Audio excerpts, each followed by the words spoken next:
Very very good morning बच्चों, कैसे हो आप सभी। तो कल की क्लास में हमने बात करी थी आवेश क्या होता है, आवेश कितने प्रकार का होता है, आवेशन की विधियाँ कितने होती हैं, कैसे किसी वस्तु को आवेशित किया जा सकता है, जिसमें हमने 3 विधियों की बात करी थी, चालन, प्रेरण और संपर्क। ठीक है, इससे पहले आपका बहुत बहुत वेलकम है साइंस एकेडमी ट्यूटोरियल प्लेटफॉर्म पर। ठीक है, और हम बात करने वाले हैं आज की क्लास में हम बात करने वाले हैं वहीं से जहाँ से कल हमने छोड़ा था।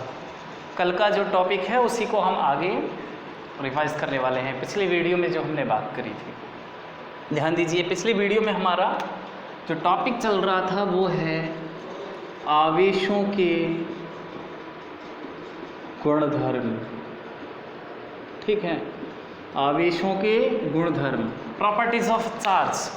तो हमने फर्स्ट प्रॉपर्टी जो है चार्ज की, फर्स्ट प्रॉपर्टी आवेशों की योज्यता, आवेशों की योज्यता डिस्कस कर लिया था। सेकंड जो था हमारे पास वो है आवेश संरक्षण, आवेश संरक्षण। और तीसरी जो प्रॉपर्टी है वो होता है आवेश का क्वांटा, आवेश का क्वांटा या क्वांटीकरण। ठीक है, तो इसको हमने डिस्कस किया थोड़ा सा कि क्या है आवेश कंजर्वेशन, चार्ज कंजर्वेशन है क्या, आवेश संरक्षण है क्या। एक बार थोड़ा सा और मैं इसको डिस्कस करने वाले हैं, उसके बाद हम आवेश के क्वांटीकरण की ओर चलेंगे। तो हम बात कर लेते हैं इसी की, आवेश का संरक्षण है क्या। तो हमने एक डेफिनेशन बना दी थी, डेफिनेशन जो है वो आप सब जानते हो, आवेश ना तो नष्ट किया जा सकता है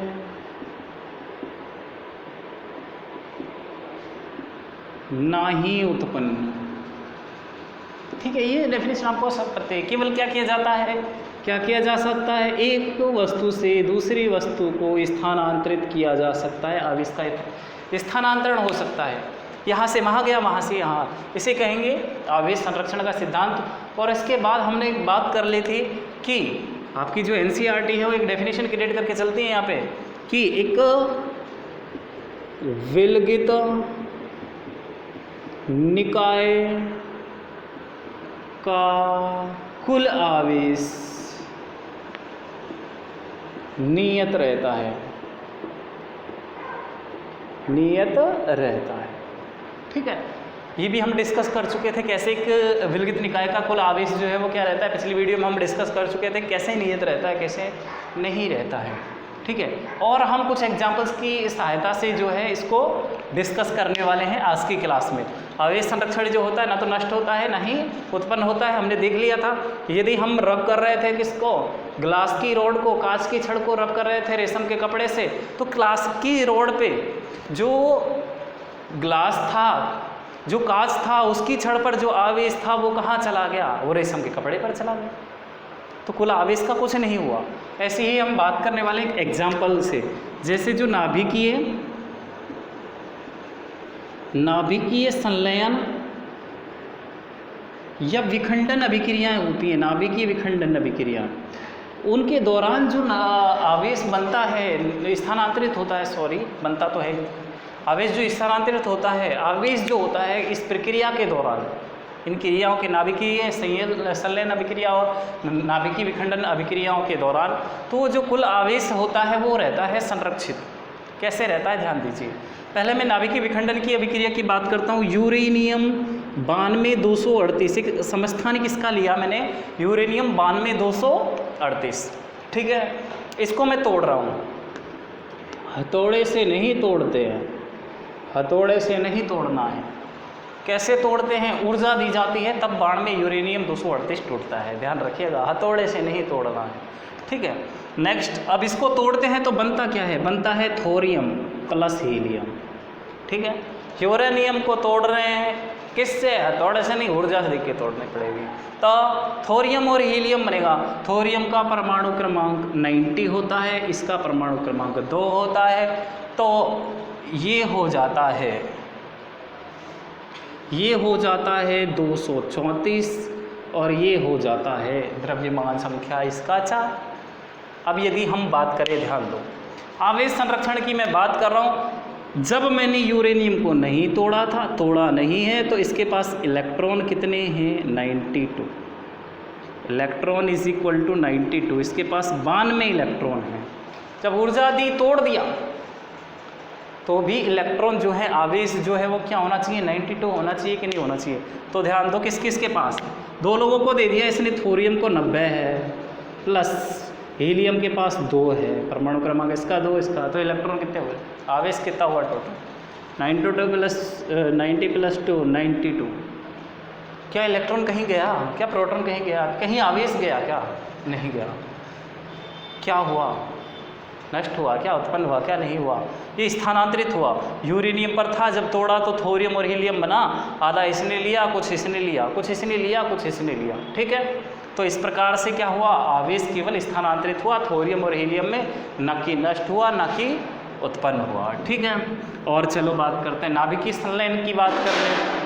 नाभिकीय संलयन अभिक्रियाओं में क्या होगा? ध्यान दो, इसमें ये नाइट्रोजन है 7, 2 नी 14 द्रव्यमान संख्या। इसमें जब मैं क्या कर रहा हूँ? संलयन करवा रहा हूँ हीलियम, इसका 2, इसका 4, तो बनता क्या है? संलयन के पश्चात, इसके पश्चात बनता क्लोरीन, और ये हो जाता है 9, 18। अब ध्यान दीजिए, पहले संलयन से पहले कुल इलेक्ट्रॉनों की संख्या या प्रोटॉनों की संख्या, कुल आवेश की बात करूँ तो कितना हो गया? 7 प्लस 2, 9, और अब भी कितना है? 9। तो संलयन हुआ या विखंडन हुआ, कहीं क्या आवेश गया? गया, आवेश गया, स्थानांतरित हुआ है, ना नष्ट हुआ, ना उत्पन्न हुआ, ठीक है। ना ही तो बना है और ना ही खत्म हुआ है। यही होता है आवेश संरक्षण। खत्म ना होगा, ना नष्ट, उत्पन्न होगा, स्थानांतरित तो होगा, एक से दूसरे पर तो जाएगा। तो ये है आवेश संरक्षण। और हमारा जो आज का मेनली टॉपिक है वो है आवेश का क्वांटा, आवेश का क्वांटा या आवेश का क्वांटीकरण, थर्ड प्रॉपर्टी ऑफ चार्ज, तीसरी जो गुणधर्म है आवेश का। तो हम बात करते हैं आवेश के क्वांटीकरण की, ठीक है। वहाँ से हटा देता हूँ, ठीक है, दो क्या करने वाले, हटा दे। आवेश का क्वांटीकरण means quantization of charge. Charge का क्वांटाइजेशन क्या हुआ? एक बार डेफिनेशन लिख देता हूँ, एकदम कठिन सी, टफ वाली सी डेफिनेशन जो होगा नोट कर देता हूँ। टफ वाली की डेफिनेशन तो पढ़नी है ना भाई, डेफिनेशन जाननी है, लेकिन समझना है चीज़ों को, ठीक है। तो ध्यान दीजिए, डेफिनेशन यहाँ पे नोट करता हूँ। किसी वस्तु पर कुल आवेश एक निश्चित न्यूनतम संख्या का पूर्ण गुणज होता है। किसी भी वस्तु पर आवेश का मान एक निश्चित न्यूनतम संख्या का पूर्ण गुणज होता है, एक निश्चित न्यूनतम मान का पूर्ण गुणज होता है। क्या होता है, कैसे होता है, बात करेंगे, ध्यान दो। इसका मतलब ये है, यदि एक वस्तु ये है, सिंपल समझना, इस डेफिनेशन को इजी कर देंगे, टफ वाले को भी, टफ वाली चीज़ को इजी कर देंगे बिल्कुल। एक वस्तु ये है, इसे मुझे देना है आवेश, तो कैसे दूँ? ऐसे दूँ, ये जैसे कह रहा है। ये क्या कह रहा है? ये कह रहा है कि एक निश्चित संख्या के पूर्ण गुणज के रूप में दो। पहले मैं पूर्ण गुणज की बात करता हूँ। पूर्ण संख्या आपने पढ़ी है, ऐसे होती है 1 2 3 4 5 6 7, ऐसे होती है। ऐसे होती है क्या? 2.5 2.5 3.5 3.5 ऐसे होती है क्या? ऐसे नहीं होती। ये पूर्ण संख्या जो होती है ऐसे होती है, 1 2 3 4 5 6 7 8 ऐसे। तो किसी वस्तु को आवेश देना है तो इस रूप में देना पड़ेगा, या 1 2 2 2 3 2 4 2 5 ऐसे नहीं दे सकते, 1.5 2 2.5 2 3 2, ठीक है। पहली बात तो ये, अगर किसी वस्तु को आवेश देना है या किसी से लेना है तो ऐसे मिलेगा 1 2 3 4 5 6 7, ऐसे नहीं मिलेगा, कि 1.5 दे दो 2.5 दे दो, ऐसे नहीं मिलेगा। ठीक है, मीन्स अगर किसी वस्तु पर आवेश का मान बढ़ता है, ध्यान दो, तो वो हमेशा ऐसे बढ़ेगा, ऐसे ग्राफिकली अगर इसको समझें, ये थोड़ी सी आपको हल्का सा थोड़ा सा लग सकता है क्या हो रहा है, ऐसे बढ़ेगा ना कि ऐसे, ऐसे नहीं बढ़ेगा, ऐसे बढ़ेगा। मतलब क्या है समझो, ग्राफिकली मैंने कहा ऐसे बढ़ेगा, ऐसे नहीं बढ़ेगा, तो ग्राफिकली भी समझाया। अभी हम बात करते हैं इसकी, अगर इसको आवेश देना है तो कैसे दूं, ऐसे दूं, और वो एक निश्चित संख्या, निश्चित न्यूनतम संख्या जो है उसका पूर्ण गुणज होगा। तो न्यूनतम जो आवेश है, सबसे कम जो स्वतंत्र आवेश है, सबसे कम स्वतंत्र आवेश वो होता है 1 इलेक्ट्रॉन पर आवेश। ध्यान दीजिए, सबसे कम जो आवेश हो है जो 1 इलेक्ट्रॉन के आवेश के बराबर है, कितना आवेश हो जाएगा, 1.6 × 10⁻⁻19 कूलम। आई कि नहीं ये बात समझ, ये सबसे कम आवेश है स्वतंत्र जो है, स्वतंत्र आवेश जो है सबसे कम ये है 1.6 × 10⁻⁻19 कूलम। इतनी बात समझ नहीं आएगी नहीं। तो हमें एक निश्चित संख्या मिल गई, न्यूनतम भी मिल गई, कम सबसे कम यही है, न्यूनतम मतलब यही है। अगर सबसे न्यूनतम आवेश आपसे पूछा जाए तो ये होता है 1 इलेक्ट्रॉन पर आवेश जो स्वतंत्र रह सकता है, और ये होता है। तो निश्चित न्यूनतम मान मिल गया, निश्चित न्यूनतम संख्या मिल गई, ये लो निश्चित न्यूनतम मान का पूर्ण गुणज होता है। एक निश्चित न्यूनतम मान मिल गया हमें, इसका पूर्ण गुणज होगा, मतलब किसी भी वस्तु पर आवेश देंगे, इजी कर रहा हूँ, ध्यान देना धीरे धीरे। इसका क्या होगा, पूर्ण गुणज होगा। मतलब क्या है समझो, इस वस्तु को आवेश देना है तो अपन कितना दे सकते हैं, 1 इलेक्ट्रॉन पर जितना आवेश है इतना दो, या तो 1 इलेक्ट्रॉन के बराबर, या कितना दो, या कितना दो, ध्यान दो, इसको दो 2 इलेक्ट्रॉन के बराबर 2 गुना, 3 इलेक्ट्रॉन के बराबर 3 गुना, 4 के बराबर 4 गुना, ऐसे नहीं दे सकते 1.5 2.5। मतलब ये 1 इलेक्ट्रॉन पर आवेश है और मुझे कुल आवेश इस पर निकालना है, तो Q = हो जाएगा Ne। ठीक है, अगर मुझे n इलेक्ट्रॉन इस पर आवेश देना है, n आवेश देना है, 50 देना है, तो 50 गुणा हो जाएगा। तो किसी भी वस्तु पर जो कुल आवेश है वो इस संख्या का क्या होगा, पूर्ण गुणज होगा।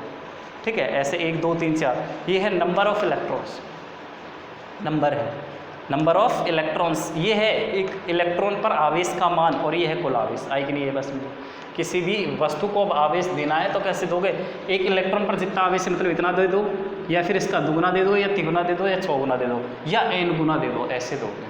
आई कि नहीं ये बात समझ में। तो अब यहाँ से समझ में आ जाएगी, डेफिनेशन जो है ईजी हो जाएगी। किसी वस्तु पर कुल आवेश कितना होता है, इतना होता है भाई, एक निश्चित न्यूनतम मान का पूर्ण गुणज होता है। ये निश्चित न्यूनतम मान, इसका पूर्ण गुणज मतलब 1 2 3 4 गुना होगा, 1.5 गुना 2.5 गुना नहीं होगा। आई कि नहीं ये बात समझ में। चलो क्लियर है, तो इसको साफ करते हैं एक बार। हमारे पास फार्मूला जो है वो कुछ ऐसा आ जाता है यहाँ से। क्वांटाइजेशन ऑफ चार्ज की बात करूँ तो किसी वस्तु पर आवेश निकालना है तो ऐसा आ जाएगा Q = Ne। मतलब उसमें इलेक्ट्रॉनों की संख्या हमें पता चल जाए, और 1 इलेक्ट्रॉन पर आवेश का मान तो हमें पता ही है, 1 इलेक्ट्रॉन पर आवेश का मान हमें पता है।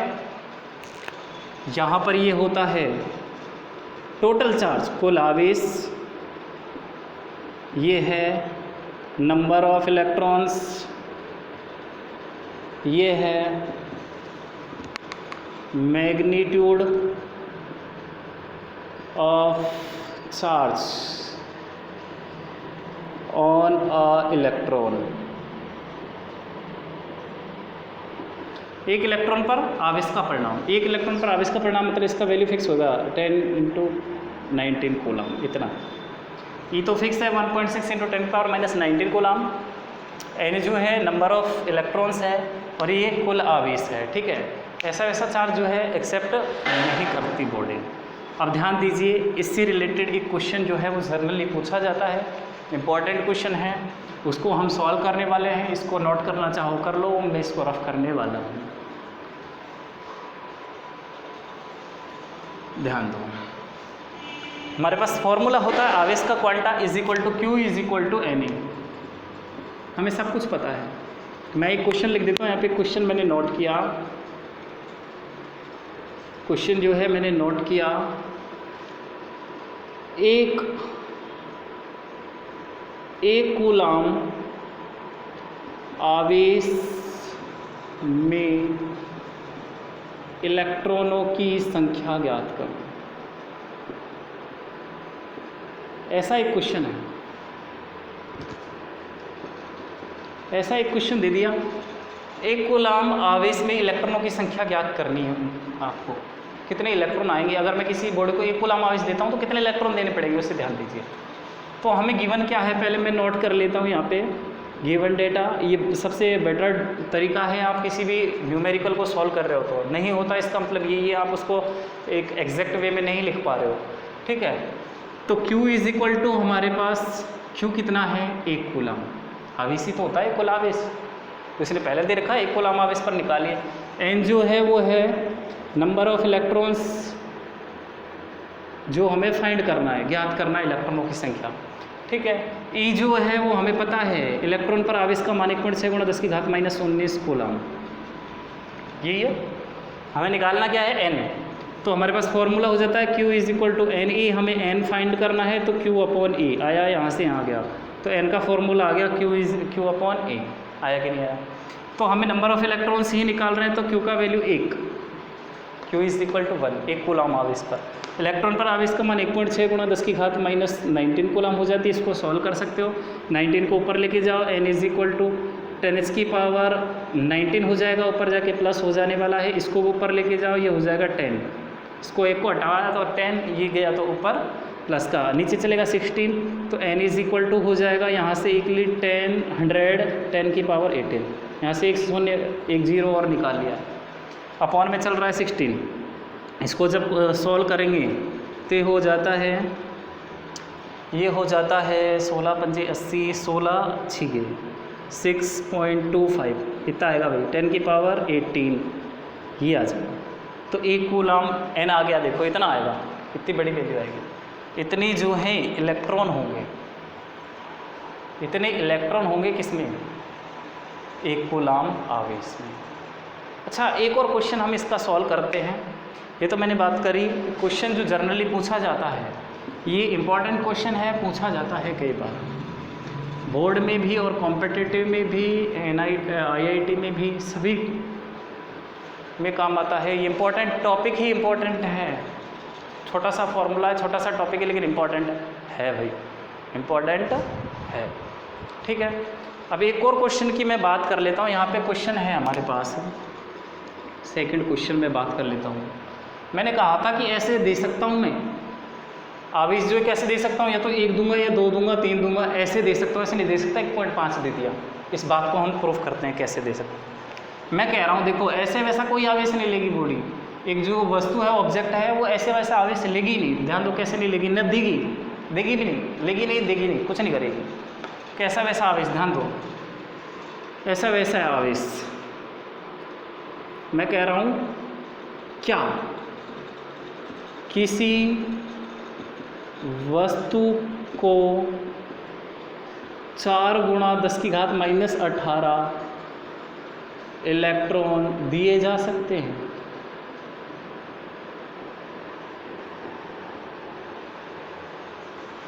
इतने इलेक्ट्रॉन कह दिया मैंने, क्या इतने इलेक्ट्रॉन किसी से दिए जा सकते हैं या निकाले जा सकते हैं, बताओ। क्या किसी वस्तु से, इससे इतने इलेक्ट्रॉन निकाल सकता हूँ कि नहीं निकाल सकता हूँ, बताना है हमें, ठीक है। कैसे पता करोगे, ध्यान दें, मैंने कहा पहले गिवन डाटा नोट करना होता है। गिवन डाटा नोट करोगे तो आपको न्यूमेरिकल सॉल्व करने में प्रॉब्लम कम आएगी, बिल्कुल। Q, N और E 3 चीज़ें ही हैं हमारे पास। तो Q का वैल्यू पता नहीं, दे नहीं रखा, हमें निकालना है। ये तो पूछा दिए जा सकते कि नहीं दिए जा सकते। N जो है नंबर ऑफ इलेक्ट्रॉन्स, इतने इलेक्ट्रॉन दिए जा सकते हैं क्या, ये है 4 × 10⁻80, ठीक है। इलेक्ट्रॉन E जो होता है वो हो गया 1.6 × 10⁻19 कूलम। हमें निकालना है कि कितना आवेश होगा, कितना आवेश इसको होगा। अच्छा, इतने इलेक्ट्रॉन्स नहीं, मैं ये कह देता हूँ, चलो एक बार इसको ऐसा कह देता हूँ कि इतना कूलम आवेश दिया जा सकता है कि नहीं दिया जा सकता। क्वेश्चन को थोड़ा चेंज कर दिया मैंने, क्या इतना आवेश दिया जा सकता है, क्या आवेश दे सकते हैं क्या, ठीक है। तो अब ये थोड़ा सा फर्क हो जाएगा, ये हो जाएगा Q, ये आवेश का मान हो जाएगा इतना कूलम, और हमें निकालना नंबर ऑफ इलेक्ट्रॉन्स, ठीक है। थोड़ा सा कुछ ना कोई नॉर्मल चीज़ है। क्या किसी वस्तु को हम इतना आवेश दे सकते हैं कि, मैंने कहा ऐसा वैसा कुछ नहीं दे सकते, और 1.5 2 ऐसा नहीं दे सकते। तो हम बात करेंगे दिया जा सकता है कि नहीं दिया जा सकता इतना आवेश। तो N हमें निकालना है, Q हमें दे रखा है, इतना आवेश देना है हमें, और 1 इलेक्ट्रॉन पर आवेश का वैल्यू हमें पता होता है। तो हमारे पास फॉर्मूला होता है Q = NE, हमें N निकालना है, तो ये हो जाएगा Q/E। Q Q का वैल्यू गिवन है 4 × 10⁻18 और E का वैल्यू हमें पता है ये फिक्स है -19, ऊपर जाएगा ये, सॉल्व कर रहा हूँ। 4 × 10⁻18 10⁻19 इधर 1.6, इसको पॉइंट को हटाया 0 लगा, हो गया ना। अच्छा 4 से 4 टाइम कैंसिल हो गया, ये कितना बचा है, ये -19 ये +19 कितना बचा 10 बचेगा कि नहीं बचेगा, और यहाँ से बचा 10 ये अपॉन में 4 चल रहा है तो इसको कैंसिल किया 25, तो 25 इलेक्ट्रॉन्स तो दिए जा सकते हैं, दिए जा सकते कि नहीं दिए जा सकते। n अगर ऐसे आया है, ये इंटीजर है मीन्स पूर्ण संख्या है, पूर्ण संख्या में दिए जा सकते हैं। अगर ये कुछ ऐसा आ जाता, ध्यान दो, तो 25.5 25.2 या 25.1 ऐसा करके आ जाता तो हम क्या ऐसा आवेश दे सकते थे, नहीं दे सकते। ठीक है, अगर इसके पॉइंट के बाद कोई भी वैल्यू आ जाती तो हम इतना आवेश नहीं दे सकते हैं, ध्यान रखना। लेकिन इतना आवेश दिया जा सकता है क्योंकि ये n जो है वो क्या आ रहा है, पूर्ण संख्या आ रही कि नहीं आ रही। यदि यहाँ पे पूर्ण संख्या आती है तो आवेश दे सकते हैं इतना, और अगर ये पॉइंट में कुछ भी आ जाता, 0.1 0.2 कुछ भी आ जाता तो हम इतना आवेश नहीं दे सकते हैं, क्योंकि हमने कहा ऐसे नहीं दे सकते, 1.5 दे दिया, 2.5 दे दिया, 3 दे दिया, 3.25 दे दिया, ऐसे थोड़ा ना देंगे। ठीक है, तो आज हमने सीखा कि आवेश का क्वांटा क्या होता है, किसी वस्तु को आवेश जो है वो पूर्ण संख्या के रूप में दिया जा सकता है, एक निश्चित मान का गुणज हो। ठीक है, चलो आज की क्लास में इतना ही, धन्यवाद।